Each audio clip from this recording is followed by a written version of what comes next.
하려고 항상 고생들을 많이 하신다고 이렇게 들었는데 통영 공연 역시 일찌감치 화제가 됐죠. 다음 달 6일이니까 이제 얼마 안 남았네요. 그렇죠. 이 리사이틀 티켓이요. 지난달 17일 오전 10시에 인터넷 판매를 시작한 지 79초 만에 매진이 됐습니다. 네. 그러니까 1300구석 중에서 이제 오픈을 한 1100구석 좌석이 팔려 나갔고요. 나머지는 이제 현장 판매로 돌렸는데요. 지난 1일이었죠. 경남 통영 강구안의 그 문화마당에서 이 선착순으로 판매를 진행한 200장이 단숨에 팔려 나갔습니다. 판매 시간이 오전 10시였는데요. 그러니까 그날 이제 새벽 1시부터 10명 정도를 시작으로 줄을 서가지고 밤샘을 하는 그런 진풍경을 볼 수 있었다죠. 와, 그러니까 79초 만에 매진됐다고 하면 왜 요새 말로 그 광클이라고 하잖아요. 네. 엄청나게 클릭을 해서 표를 얻거나 아니면 이렇게 또 밤샘을 해서 표를 구하신 모든 분들 정말 대단합니다. 네. 올해 1월에 서울 공연도 있었는데 역시 단숨에 매진됐었죠. 그렇죠. 먼저 이제 유료 회원 대상으로 한 그 좌석은 1시간 만에, 그 일반 회원 대상은 9분 만에 매진이 됐고요. 다음 날 그 5월 7일 대구 공연은 50초 만에 이 800석이 매진되는 그런 모습이었습니다. 조성진 씨는 이번 통영국제음악당 이 리사이틀에서 쇼팽 발라드 전곡, 그리고 모차르트 피아노 소나타 12번, 그리고 드뷔시의 영상 1, 2권을 연주할 예정이죠. 네, 조성진 씨에게는 참 요 몇 년간 참 많은 일이 있었다고 느껴질 것 같아요. 네. 재작년, 그러니까 2015년에 쇼팽 콩쿠르 우승했고, 또 도이치 그라모폰 실황 음반을 발매하기도 했고, 갈라 콘서트도 또 작년 초에 있었잖아요. 그리고 그렇죠. 스튜디오 음반 발매까지 했으니까 정말 바쁜 시간을 보내고 있을 것 같은데, 최근에 발매된 스튜디오 음반도 화제였죠? 네, 그렇습니다. 쇼팽 피아노 협주곡 1번, 그리고 발라드 4곡이 담겼는데요. 잔안드레아 노세다가 지휘하는 런던 심포니 오케스트라하고 이 런던 에비로드 스튜디오에서 이 협주곡을 녹음했죠. 뭐 비틀즈의 앨범 제목으로도 유명한 그 스튜디오인데요. 에비로드. 이 발라드는 함부르크의 프리드리 에베르트 할레에서 녹음했습니다. 조성진이 가장 좋아하는 피아니스트 중 하나인 이 라두루프가 슈베르트 즉흥곡을 녹음했던 그런 스튜디오죠. 저는 이번 음반을 듣고 이 도이치 그라모폰 그리고 쇼팽 협회에서 발매됐던 이전의 그 쇼팽 콩쿠르 실황 음반에 비해서 얼마 시간이 지나지 않았는데 이 조성진 씨가 그 사이에 더욱 진화됐음을 느꼈고요. 이 스튜디오하고 이 홀의 녹음 기술로 인해서 이 피아니시모의 세부까지 이렇게 잡아낸 아주 훌륭한 녹음으로 자연스러운 흐름을 이렇게 읽을 수가 있었습니다.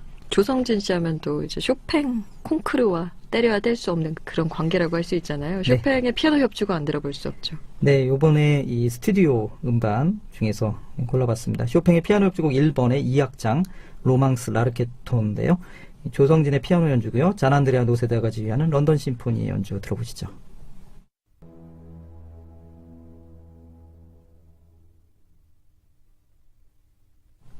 쇼팽의 피아노 협주곡 1번 가운데 2악장 로망스 라르게토였습니다. 조성진의 피아노 연주와 잔안드레아 노세다가 지휘하는 런던 심포니 오케스트라의 연주였는데요.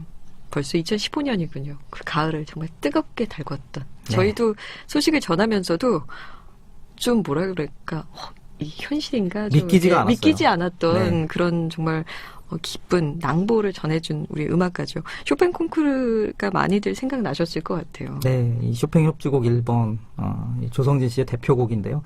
이 비늘을 반짝이는 물고기처럼 이 노세다하고 런던 심포니의 연주 사이를 정말 살아서 헤엄치는 것 같이 느껴지는 연주였죠. 정말 유명한 이 2악장 로망스에서 한음 한음을 충분히 음미하면서 이 밝고 싱그럽게 그려내는 것 같습니다. 네, 조성진 씨 아직 어려요, 그죠? 90년대생이잖아요. 그렇습니다. 1994년생이죠. 이 서울 출신인데요. 6살에 피아노를 시작해서 11살 때 공개 연주회에서 연주를 했고요. 이 은사인 박숙면 그리고 신수정 교수에게 배우면서 14살 때부터 이제 피아노 잘 치는 소년으로 두각을 나타냈었죠. 이 신수정 교수는 이 조성진을 이렇게 기억합니다. 이 서울 서초동 모차르트홀에서 초등학교 6학년 아이가 연주하는 이 쇼팽 스케르초 2번을 들었는데 깜짝 놀랐다고 이제 기억을 한다는 거죠. 이렇게 잘 치는 아이가 있을까? 그게 이제 조성진이었다고 합니다. 따로 연주를 시켜보고 이야기를 나눠보니까 이 어리지만 음악에 대한 소명이 보였고요. 이 선생님의 흉내만 내지 않았다는 그런 기억을 들려줬는데요. 이제 자기가 원하는 게 뚜렷하고 확실했다는 게 이 조성진에 대한 첫인상이었다고 했고요. 그러니까 스승은 역시 떡님부터 알아보셨던 거군요. 그러니까 네. 자기만의 그런 주관이 뚜렷한 피아니스트였었나 봐요. 네, 그렇습니다. 2008년에 이 모스크바에서 열린 이 국제 청소년 쇼팽 피아노 콩쿠르에서 1위를 했고요. 2009년 일본 하마마스 피아노 콩쿠르에서 또 1위에 올랐죠. 이 콩쿠르 우승으로 병역 면제 혜택을 또 받기도 했고요. 지금도 기억나는 게 저 2009년에 이 월간 객석이 창간 25주년이었거든요. 네. 당시 커버가 이용구 전 국무총리, 황병기 이화여대 교수, 그리고 김대진 한국예술종합학교 이제 교수였는데 여기에 조성진 씨도 함께 표지 모델이 됐었던 겁니다. 당시에 이제 그 이후로 미래를 바라보겠다. 이 25년 이 4반세기 이후 미래를 바라보겠다는 의미로 가장 촉망되는 그런 연주자를 이제 세웠던 건데 예, 정말 그 예언이 적중했네요. 적중했죠. 네, 그 이후에도 국제 콩쿠르에서 연이어 입상을 했죠. 네, 2011년에는 차이콥스키 콩쿠르에서 3위, 2014년에는 아르투르 루빈슈타인 국제 피아노 콩쿠르에서 3위에 올랐죠. 이 쇼팽 콩쿠르 이전에도 이 조성진 씨는 이제 언제든지 터질 수 있는 그런 활화산이었다고 할 수 있고요. 이 뜨거운 용암이 식은 적이 없는 그런 활화산이었습니다. 네, 2015년 10월이었죠. 바르샤바에서의 조성진 씨. 정말 많은 사람들의 기억 속에 아직도 남아있을 것 같네요. 네, 이 10월에 바르샤바 무대에서 조성진 씨 정말 이 치우치지 않는 균형 잡힌 연주를 들려줬고요. 이 서정적이면서도 강렬한 이 쇼팽 음악의 다양성을 곡에 따라서 충분히 강조했죠. 그래서 이 쇼팽 콩쿠르 실황을 이 인터넷으로 보고서 쇼팽 음악에 대해서 정말 새롭게 보게 됐다는 그런 사람들도 많이 있고요. 본선 1차부터 3차 무대까지는 이제 긴장을 많이 했고, 뭐 차분하게 연주하려고 애썼다고 했는데, 이 마지막 결선 무대에서는 신기하게 안 떨렸다고 하죠. 그래서 자신의 음악을 들으면서 연주하는, 그런 상황이었다고 또 인터뷰에서 얘기하기도 했습니다. 그래서 아마도 좋은 결과를 가져오지 그렇죠. 않았나 그 생각이 드네요. 근데 그 이전에 이제 조성진 씨가 연주했던 쇼팽도 쇼팽 콩쿠르 본선에서만큼 좋았는지 그때부터 좀 뭔가 느낌이 왔는지 그런 것도 궁금한데. 2012년에 제가 플래트네프가 지휘한 이 러시안 내셔널 오케스트라 내한 공연에서 이 조성진 씨가 연주한 쇼팽 협주곡 1번을 들었거든요. 네. 아주 반짝이면서 섬세하고 감수성 촉촉했던 그런 연주로 기억이 되는데요. 콩쿠르 결선 무대를 막상 이제 인터넷으로 저는 보면서 그때보다 연주가 굉장히 진화했음을 느꼈습니다. 이 공감 가는 그런 추진력 그런 것들을 이제 바탕으로 해서 자연스럽게 이렇게 흐름을 가져가는 그런 연주였죠. 네, 그렇게 성장한 조성진 씨가 이 쇼팽 콩쿠르 본선에서 연주했던 그 연주를 안 들어볼 수 없네요. 어떤 곡 들어볼까요? 네, 쇼팽의 전주곡 15번이죠. 빗방울 전주곡. 조성진 씨의 피아노 연주, 이 쇼팽 콩쿠르 실황으로 감상하시겠습니다.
쇼팽 콩쿨 실황 음반에서 전해드렸습니다. 쇼팽의 전주곡 15번 빗방울이었고요. 조성진의 피아노 연주로 들으셨습니다. 조성진 씨가 우승한 뒤에 정말 많은 일들이 벌어졌습니다. 피아노와 클래식 음악에 대한 관심이 그 어느 때보다 커져서 저는 그런 점에서 참 고맙거든요. 그렇죠. 이 조성진 신드롬이라고 불릴 정도로 정말 클래식 음악과 피아노에 대한 관심이 커졌는데요. 이 도이치 그라모폰에서 발매한 이 조성진의 쇼팽 콩쿠르 실황 음반이 이제 5만 장을 처음에 찍었는데 이제 이게 모두 팔렸던 거죠. 그래서 추가로 5만 장을 더 찍었고요. 이 조성진 씨가 출연하는 2016년 2월 2일 쇼팽 콩쿠르 우승자 갈라 콘서트 티켓 2,500장이 50분 만에 매진이 됐고요. 추가로 마련한 이 당일 2시 콘서트 티켓. 맞아요. 오후에 공연이 한 번 더 있었죠. 35분 만에 모두 팔려가는 그런 기염을 토했는데 클래식 음악을 몰라도 조성진은 듣는다. 뭐 이런 팬층이 생겨나기도 했습니다. 네, 이런 스타 음악가가 있다는 점의 장점이 분명히 있죠. 네. 우승한 뒤에 매니지먼트 전속 계약도 있었죠. 예, 우승한 뒤에 한 2개월여 뒤에 이제 프랑스의 기획사죠. 솔레아 매니지먼트하고 조성진 씨가 계약합니다. 2005년 로맹 블롱델이 설립한 이 프랑스의 기획사인데요. 이 젊은 솔로이스트와 지휘자, 이 실내악 앙상블과 계약해서 짧은 시간에 명성을 쌓았던 이 매니지먼트죠. 이 피라모니 드 파리 이 공연장 부근에 이 사무실이 있고요. 이 솔레아 매니지먼트 소속 아티스트로는 이 피아니스트 메나헴 프레슬러, 이 보자르 트리오의 피아니스트죠. 그리고 네. 에릭 르사주, 로제 미라로, 이 베르트랑 샤마유, 또 바이올리니스트 다니엘 호페, 니콜라 베네데티, 또 첼리스트 장기엔 케라스, 안토니오 메네세스, 또 하피스트 자비에드 메스트르라든지 플루티스트 엠마누엘 파우드. 정말 이름만 들어도 네. 클래식 스타라고 할 수 있는 사람들을 많이 보유하고 있죠. 그렇군요. 벌써 이제 작년이죠. 작년 초에 열렸던 쇼팽 콩쿠르 갈라 콘서트. 정말 큰 화제였어요. 사람들이 이 네. 공연 가고 싶어하는 분들 정말 많았거든요. 그래서 오후 공연이 갑자기 생기게 된 건가요? 밤 공연이 원래 있었는데 네. 오후 공연이 이제 생겼죠. 그래서 그러니까 이 기자들에게는 이날 공연이 완전 더블 헤더처럼 2시 공연하고 8시 공연을 다 봐야 네. 되는 그런 경우였는데 쇼팽 콩쿠르 입상자 6명 그리고 야체크 카습치크가 이제 지휘하는 바르샤바 필하모니 이게 무대였죠. 그래서 서로 다른 프로그램이었어요. 그래서 이걸 했던 걸 그대로 하는 것도 아니었고요. 그래서 두 공연이 이제 조성진 씨의 이제 그러니까 두 공연 모두 대미를 장식하는 마지막에 등장했죠. 낮 공연 2부의 마지막 순서에서 정말 엄청난 환호 속에 조성진 씨가 등장했는데요. 그 환호성도 지금 들리는 것 같습니다. 굉장히 큰 소리였어요. 1년 만에 이제 고국 무대였는데, 첫 곡인 녹턴, 작품 48의 1에서 촉촉한 그런 서정성을 전달했고요. 연주에 상당한 그런 자신감이 느껴졌고, 내부의 그런 격정을 전달하는 제스처가 상당히 자연스러웠고, 그러니까 콩쿠르의 영광이 있기까지 이제 외로움과 시련 뭐 이런 것들도 느껴지기도 했습니다. 그리고 뭐 환상곡 작품 49도 연주를 했는데요. 그때 이제 조성진 씨가 막 이렇게 연주를 하면서 머릿결이 막 또 흔들려요. 네. 또 몸짓 같은 것들이 그 음악하고 상당히 이렇게 잘 부합이 되는 그런 몸짓이었던 것 같고, 그래서 청중을 정말 흥분의 도가니로 몰고 갔던 그런 연주였고, 상당히 많이 연주하는 또 작품이죠. 영웅 폴로네즈 작품 53은 정말 점층적으로 부풀어 오르는 그런 후반부의 볼륨감이 상당히 컸던 그런 연주였고요.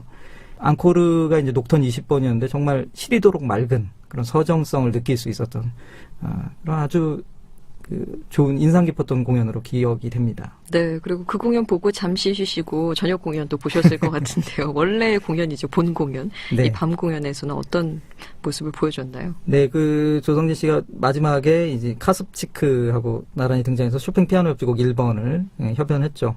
정말 강렬한 첫음부터 영롱한 고음으로 표현하는 그런 서정성까지 매 순간 이제 빛을 발했는데요.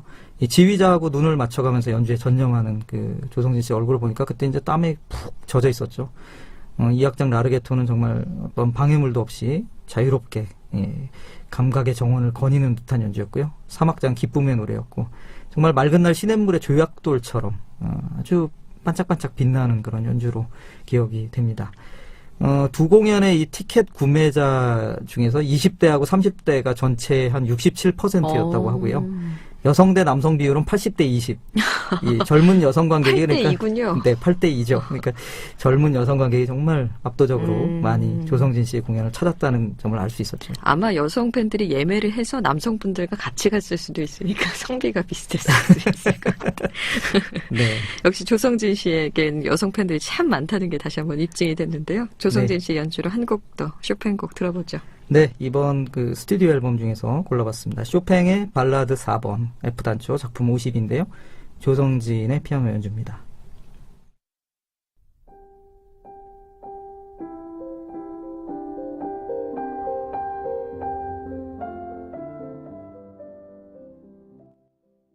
발라드 4번 F단조 작품 52번이었습니다. 조성진의 피아노 연주로 전해드렸습니다. 조성진 씨가 나는 쇼팽 스페셜리스트는 아니다라고 인터뷰한 걸 본 적이 있는데요. 그럼에도 네. 쇼팽을 많이 연주하고 쇼팽 덕에 또 더 유명해진 또 여러 그렇죠. 기회를 가진 연주자가 된 거니까 뭔가 느끼는 점이 남다를 수밖에 없을 것 같아요. 쇼팽을 연주하면서 어떤 걸 느끼는지 궁금해요. 네, 뭐 쇼팽 스페셜리스트가 아니라는 거는 뭐 자기가 이제 겸손하게 얘기하는 네. 거하고, 그다음에 자기는 더 많은 그 레퍼토리를 그렇죠. 또 연주하고 싶다는 그 두 가지 의미가 있는 것 같아요. 이제 쇼팽을 연주하면서 이 조성진 씨가 계속 느끼는 게 쇼팽이 진짜 천재구나라는 그런 생각이라고 합니다. 이 쇼팽 발라드 1번이 쇼팽이 22살 때 작곡했는데 조성진 씨 역시 20대 초반이고요. 22살 때의 자신의 모습을 이제 투영해 보면은 정말 이런 작품을 썼다는 건 놀랍다는 건데요. 이 발라드라는 형식을 전 세대 사람들은 이제 쓰지 않았지만 쇼팽은 이 마주르카나 발라드와 같은 새로운 형식의 곡을 많이 작곡했고, 그러니까 개척을 했다는 거죠. 또 화성적으로도 이 발라드의 처음 시작 부분의 화음과 선법이 아주 독창적이어서 이 쇼팽의 천재성에 대해서 감탄을 했다는 그런 얘기를 했죠. 네. 조성진 씨를 보면서 꿈을 키워나가는 학생들이 이제 상당히 많을 것 같아요. 많죠. 네. 피아노 전공생들, 또 음악제 준비하는 그런 학생들이 다 콩쿠르에서 우승하는 비결이 궁금하다. 뭐 물론 실력이 당연히 중요하겠지만. 네, 그 그래도 수석 있을 것 합격한 같아요. 공신들한테 네. 공부를 어떻게 해야 하냐 물어봐도 저는 근데 사실 별로 효과적인 그런 거는 좀 못 들을 것 같긴 한데, 이 조성진 씨는 콩쿠르에서 우승을 한 적도 있고 또 뭐 3등을 한 적도 있고 그렇잖아요. 근데 과정을 중시하고 자기 것으로 만드는 게 중요하다고 강조를 했거든요. 이 루빈슈타인 콩쿠르 같은 경우에서는 이제 3등을 했었는데, 이 결과에 실망하기보다는 심사위원들에게 일일이 이제 찾아가서 조언도 듣고 그랬다고 하죠. 자기 연주를 이제 봤으니까 이 대가들이 네. 해줄 말들을 갖다가 아주 찾아서 듣고, 그래서 그 조언을 바탕으로 쇼팽 콩쿠르에서 개선을 하고 연주하고, 그러니까 자신이 생각해도 더 좋은 결과가 나왔다고 그렇게 얘기를 했습니다. 네. 그러니까 뭐 실망할 게 아니라 1등을 했어야 되는데 막 이런 결과에 연연하는 게 아니라 과정을 중시한다는 거죠. 아까도 말씀해 주셨지만 신수정 교수님도 계셨고 또 외국에서도 이제 선생님들이 계실 거잖아요. 네. 조성진 씨에게 영향을 줬던 가르침이 무엇인지를 좀 알면 이게 많은 꿈나무들에게 도움이 네. 될 것 같은데요. 그 박숙련 선생님에게는 이 조성진 씨가 음악을 해석하는 능력을 배웠다고 했고요. 또 신수정 선생님에게는 이 독일 레파토리, 그러니까 베토벤이나 모차르트 곡들을 많이 공부했다고 했습니다. 그래서 그 곡에 맞는 소리나 전체적인 그 그림을 보는 그런 능력을 배웠다고 했죠. 그리고 나카무라 히로코, 이 일본의 정말 피아노의 데모죠. 이 히로코 선생님에게는 늘 항상 연주를 할 때 악마의 피 한 방울이 있어야 된다, 이런 이야기를 들었다고 합니다. 그리고 또 좋은 향수를 만들 때 항상 안 좋은 향 하나가 들어있다, 이런 얘기도 해주셨다고 하는데, 연주를 하면서 이런 것들이 다가올 때가 있다고 합니다. 또 파리에서 이 스승인 미셸 베로프 선생님에게는 이 객관적으로 자신의 연주를 평가하는 능력을 또 배웠고요. 이 케빈 캐너, 또 자이올리니스트 정경화 씨의 이 파트너이기도 하죠. 피아니스트. 이 쇼팽 콩쿠르 또 선배이기도 한데, 쇼팽 콩쿠르 전에 레슨을 통해서 쇼팽 곡에 대한 그런 이해를 많이 이제 얻을 수가 있었다고 합니다. 또 크리스티안 지머만하고 만나서 조언을 구했을 때 딴 거 말고 이제 너의 직관을 믿어라, 이런 말씀을 또 해주셨다고 하죠. 네, 역시 한 분야의 대가인 분들이 해서 그런지 그냥 하시는 말마다 명언이네. 오늘 요즘엔 이 사람 피아니스트 조성진 씨에 대해서 알아봤습니다. 정말 험난한 예매 과정을 통과하고 5월 6일 통영과 7일 대구 공연 보시는 분들 참 많이 부러운데요. 끝으로 어떤 곡 들어볼까요? 네, 쇼팽의 피아노 소나타 2번 B플랫 단조 작품 35 중에서 3악장과 4악장 들어보시겠습니다. 조성진의 피아노 연주입니다. 네, 류태영 씨와도 이 곡 들으면서 인사해야겠네요. 다음 주에 봬요. 고맙습니다. 감사합니다.